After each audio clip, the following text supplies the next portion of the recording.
ನಮಸ್ಕಾರ ಎಲ್ಲ ನಮ್ಮ ಮಂದಿಗೆ. ನಿನ್ನೆ ಒಂದು ಸಿನಿಮಾ ರಿಲೀಸ್ ಆಯ್ತು. ಆ ಸಿನಿಮಾ ಬಹಳ ಒಂದು ಚರ್ಚೆಗೆ ಪ್ರಾಸವಾಗಿತ್ತು. ಸೊ ಆ ಸಿನಿಮಾನ ರಿಲೀಸ್ ಮಾಡೋಕಂತಂದು ಹೋದಾಗ ಕೋರ್ಟ್ದವ್ರು ಕೂಡ ಈ ಒಂದು ಸಿನಿಮಾನ ತಡೆ ಹಾಕಿದ್ರು. ಅದಾದಮೇಲೆ ಎಲ್ಲ ಅಡೆತಡೆಗಳನ್ನು ದಾಟ್ಕೊಂಡು ಈ ಸಿನಿಮಾ ನಿನ್ನೆ 6 ಗಂಟೆ ಮೇಲೆ ಎಲ್ಲ ಥಿಯೇಟ್ರ್ನಲ್ಲಿ ರಿಲೀಸ್ ಆಯ್ತು. ಸೊ ನಾವು ನಿನ್ನೆ ತಡ ಯಾಕೆ ಮಾಡೋದಂತಂದು ನಾವು ನಮ್ಮ ಫ್ರೆಂಡ್ಸ್ ಎಲ್ಲ ಕೂಡಿ ಈ ಒಂದು ಸಿನಿಮಾಕ್ಕೆ ಹೋದ್ವಿ. ಆ ಸಿನಿಮಾನೇ ಕೇರಳ ಸ್ಟೋರಿ 2. ಕೇರಳ 1 ನಾವು ಎಲ್ಲರೂ ನೋಡಿದ್ವಿ.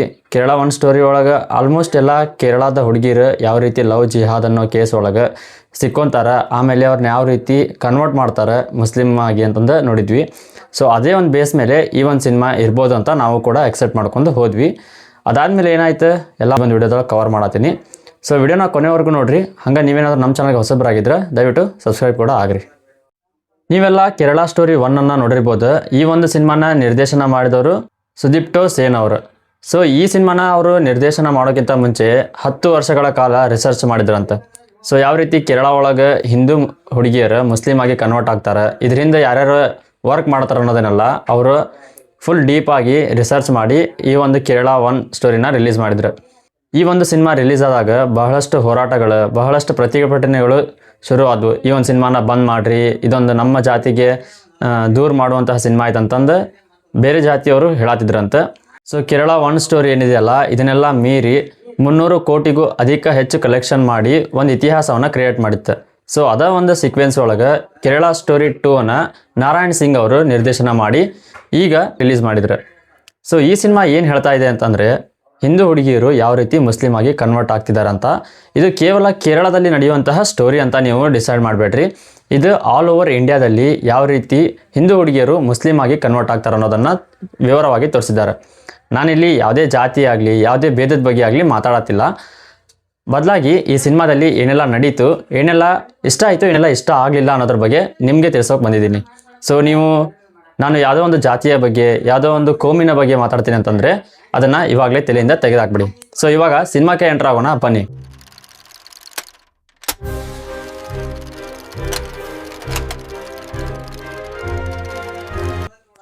ಮೊದಲಾಗಿ ಕೇರಳ ಸ್ಟೋರಿ 2 ಆಗಲೇ ಹೇಳ್ದಂಗೆ ಈ ಸಿನಿಮಾನ ನಾರಾಯಣ್ ಸಿಂಗ್ ಅವರು ನಿರ್ದೇಶನ ಮಾಡಿದ್ದಾರೆ. ಸಿನಿಮಾದೊಳಗೆ 3 ಪ್ರಮುಖ ಹಿಂದೂ ಹುಡುಗಿಯರು ಕಾಣಿಸ್ತಾರೆ. ಒಬ್ಳು ಅತಿ ಹೆಚ್ಚು ರೀಲ್ಸ್ ಮಾಡುವಂಥ ಹುಡುಗಿಯಾಗಿರ್ತಾಳೆ. ಈ ಹುಡುಗಿ ತನ್ನ ತಾಯಿ ಮಾತನ್ನು ಯಾವಾಗಲೂ ಇಗ್ನೋರ್ ಮಾಡ್ತಿರ್ತಾಳೆ. ತಾನು ರೀಲ್ಸ್ನಲ್ಲೇ ಏನಾದರೂ ಒಂದು ಸಾಧನೆ ಮಾಡಬೇಕು, ರೀಲ್ಸ್ ಮಾಡ್ತಾನೆ ಜೀವನನ ಕಟ್ಕೋಬೇಕು ಅಂತ ಯೋಚನೆ ಮಾಡಿರ್ತಾಳೆ. ಸೊ ಆಗಲೇ ಒಬ್ಬ ಹುಡುಗ ಬಂದು ಇವಳನ್ನು ಪ್ರೀತಿಯ ಬಲೆಯಲ್ಲಿ ಬೀಳಿಸ್ಕೊತಾನೆ. ಸುಳ್ಳು ಆಶ್ವಾಸನೆ ಕೊಟ್ಟು ಈ ಹುಡುಗಿನ ಮನಸೊಲಿಸಿ ತಾನು ಮುಸ್ಲಿಮ್ ಆದರೆ ನೀನು ಎಷ್ಟು ಬೇಕಾದರೂ ರೀಲ್ಸ್ ಮಾಡ್ಬೋದು ಅಂತ ಹೇಳಿ ಅವಳನ್ನು ಕನ್ವರ್ಟ್ ಮಾಡ್ತಾರೆ. ಇನ್ನೊಂದು ಕಡೆ ಜಾವ್ಲಿನ್ ಥ್ರೋ ಮಾಡುವಂಥ ಒಂದು ಹುಡುಗಿ ಮುಸ್ಲಿಮ್ ಆಗೋದಂಥ ಹುಡುಗನ ಮದುವೆ ಆಗ್ತಾಳೆ. ಬಟ್ ಆದರೆ ಆ ಹುಡುಗ ರಾಜು ಅನ್ನೋ ಒಂದು ಹೆಸರಿಂದ ಅವಳಿಗೆ ಪರಿಚಯ ಆಗಿರ್ತಾನೆ. ಮುಂದೆ ಹೋಗ್ತಾ ಹೋಗ್ತಾ ಅವನು ತಾನು ಮುಸ್ಲಿಮ್ ಅಂತ ಹುಡುಗಿಗೆ ಪರಿಚಯ ಮಾಡ್ಕೊಂಡು ಅವಳ ಒಂದು ವಿಶ್ವಾಸವನ್ನು ಗಳಿಸೋಕೆ ಟ್ರೈ ಮಾಡ್ತಾನೆ. ಅದಾದ ನಂತರ ಇನ್ನೊಂದು ಕಡೆ ಕೇರಳದಲ್ಲಿ ನಡೆಯುವಂತಹ ಒಂದು ಸ್ಟೋರಿ ನಡೆಯುತ್ತೆ. ಈ ಒಂದು ಸ್ಟೋರಿ ಒಳಗೆ ಆ ಹುಡುಗಿ ಏನಿರ್ತಾಳಲ್ಲ, ಹುಡುಗಿ UPSCಗೂ ಅವಳು ಪ್ರಿಪೇರ್ ಆಗ್ತಿರ್ತಾಳೆ. ಸೊ ಇವಾಗ ಅವಳು ಲಿವಿಂಗ್ ರಿಲೇಷನ್ಶಿಪ್ನಲ್ಲಿರ್ಬೇಕಂತಂದು ಅವರಿಬ್ಬರು ಟ್ರೈ ಮಾಡ್ತಿರ್ತಾರೆ. ಸೊ ಇದಕ್ಕೆ ಅವ್ರ ತಂದೆ ತಾಯಿ ಕೂಡ ಒಪ್ಪಲ್ಲ.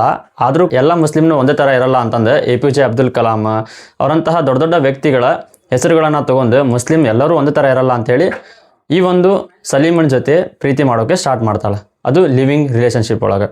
ಮುಂದೆ ಹೋಗ್ತಾ ಹೋಗ್ತಾ ಏನಾಗತ್ತಂದ್ರೆ ಕತೆ ಒಳಗೆ ಟ್ವಿಸ್ಟ್ ಬರೋಕ್ಕೆ ಸ್ಟಾರ್ಟ್ ಆಗ್ತಾವೆ. ಸೊ ಇದನ್ನೆಲ್ಲ ನೀವು ಸಿನಿಮಾದೊಳಗೆ ನೋಡಬೇಕಾಗತ್ತೆ. ಇನ್ನು ಸಿನಿಮಾದಲ್ಲಿ ಫಸ್ಟ್ ಹಾಫ್ ತುಂಬ ಸ್ಲೋ ಇತ್ತು. ಯಾಕಂದರೆ ಸ್ಟೋರಿನ ಬಿಲ್ಡ್ ಮಾಡಬೇಕಾಗಿತ್ತು, ಎಲ್ಲರಿಗೂ ಅವರವರ ಪರಿಚಯವನ್ನು ಮಾಡಬೇಕಾಗಿತ್ತು. ಸೊ ಹೀಗಾಗಿ ಫಸ್ಟ್ ಹಾಫ್ ಅಷ್ಟೊಂದು ಇಂಟ್ರೆಸ್ಟಿಂಗ್ ಅಂತ ಅನ್ನಿಸ್ಲಿಲ್ಲ. ಸೆಕೆಂಡ್ ಹಾಫ್ನಲ್ಲೂ ಕೂಡ ಕತೆ ನಡೀತಾ ಹೋಯಿತು. ಆದರೆ ಲಾಸ್ಟ್ 30 ಮಿನಿಟ್ಸಲ್ಲಿ ನನಗಂತೂ ವಾವ್ ಫೀಲಿಂಗ್ ಬಂತು. ಯಾಕಂದರೆ ಆ ಮ್ಯೂಸಿಕ್ ಆಮೇಲೆ ಆ ಸಾಂಗ್ಗಳು ಆ ಒಂದು ಸಿನಿಮಾಕ್ಕೆ ಬೇಕಾದಂತಹ ಲುಕ್ನ ಕೊಡ್ತಂತಲೇ ಹೇಳ್ಬೋದು. ಹಂಗೆ ನೀವು ಕೇರಳ 1 ನೋಡಿ ಕೇರಳ 2 ನೋಡೋಕೆ ಹೋಗತ್ತಿದ್ರಿ ಅಂದ್ರೆ, ಸೊ ಕೇರಳ 1ನಲ್ಲಿ ಏನೆಲ್ಲ ಹೈಪ್ ಕ್ರಿಯೇಟ್ ಇತ್ತಲ್ಲ ಅಷ್ಟು ಹೈಪ್ ಇದಕ್ಕೂ ಐತಿ. ಬಟ್ ಕೇರಳ 1 ಸ್ಟೋರಿ ಅಷ್ಟು ಇದಕ್ಕೆ ನಾನು ಹಾನೆಸ್ಟ್ ರಿವ್ಯೂ ಕೊಡೋಕೆ ಇಷ್ಟಪಡಲ್ಲ. ಯಾಕಂದರೆ ಕೇರಳ 1 ಸ್ಟೋರಿ ಒಳಗೆ ಒಂದು ಅತ್ಯುತ್ತಮವಾದ ಕತೆ ಇತ್ತು. ಮತ್ತು ಇದನ್ನು ರಿಸರ್ಚ್ ಮಾಡಿದ್ರು, 10 ವರ್ಷಗಳ ರಿಸರ್ಚ್ ಮಾಡ್ಯಾರ ಅಂತಂದರೆ ಸೊ ಸಾಮಾನ್ಯವಾಗಿರೋಂಗಿಲ್ಲ. ಸೊ ಹೀಗಾಗಿ ಅದು ಎಕ್ಸಿಕ್ಯೂಟ್ ಕೂಡ ತುಂಬ ಚೆನ್ನಾಗಿ ಆಗಿತ್ತು. ಬಟ್ ಆದರೆ ಈ ಒಂದು ಸಿನಿಮಾ ನೋಡಿದಾಗ ಇದ್ಯಾವುದೋ ವಾಟ್ಸಪ್ ಒಳಗೆ ಬಂದಂತಹ ಸ್ಟೋರಿಗಳನ್ನು ಆಮೇಲೆ ನ್ಯೂಸ್ ಒಳಗೆ ಕವರ್ ಮಾಡಿದಂತಹ ಸೀನ್ಗಳನ್ನೆಲ್ಲ ಇದ್ರೊಳಗೆ ತೊಗೊಂಡಾರ ಅನಿಸುತ್ತೆ.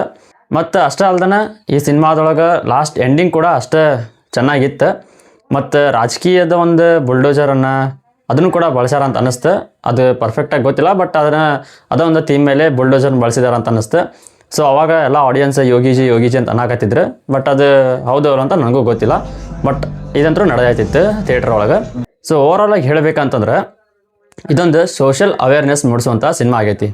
ನೀವು ಕೇರಳ 1 ಸ್ಟೋರಿ ನೋಡಿ, ಕೇರಳ 2ನೂ ಅದೇ ಥರ ಇರ್ಬೋದು ಅಂತಂದು ನೋಡಕ್ಕೆ ಹೋಗಿದ್ರಿ ಅಂದ್ರೆ ಅದೇ ಥರ ಸ್ಟೋರಿ ಐತಿ, ಬಟ್ ಅದೇ ಥರದ ಎಲ್ಲ ಸೀಕ್ವೆನ್ಸ್ ಇಲ್ಲ. ಇದು ಕೇರಳ ಒಳಗೆ ನಡೆಯಂಗಿಲ್ಲ, ಬಟ್ ಕೇರಳ ಬಿಟ್ಟು ಎಲ್ಲ ಕಡೆ ನಡೀತೈತಿ. ಒಂದು ಕೇರಳ ಸ್ಟೋರಿ ನಡೀತೈತಿ, ಅದನ್ನು ಕೂಡ ಆ ಹುಡುಗಿ ನೇಣಿ ಹಾಕೊಂಡು ಸಾಯ್ತಾಳೆ. ಸೊ ಅಲ್ಲಿಗೆ ಓವರ್ ಆಗುತ್ತೆ. ಸೊ ಲಾಸ್ಟಿಗೆ ಏನಾಗತ್ತೆ ಅಂತಂದು ಈ ಸಿನಿಮಾ ನೋಡಿ ನೀವೇ ತಿಳ್ಕೊರಿ. ಮತ್ತು ಸಿನಿಮಾ ಭಾಳ ಅಂದ್ರೆ ಭಾಳ ಇಂಟ್ರೆಸ್ಟಿಂಗ್ ಐತಿ, ಕೊನೆವರೆಗೂ ನೋಡಿರಿ. ಹಂಗೆ ಈ ಒಂದು ವಿಡಿಯೋ ಇಷ್ಟ ಆಗಿತ್ತು ಅಂದ್ರೆ ನನ್ನ ಚಾನಲ್ಗೆ ಸಬ್ಸ್ಕ್ರೈಬ್ ಕೂಡ ಆಗ್ರಿ. ನಮಸ್ತೆ.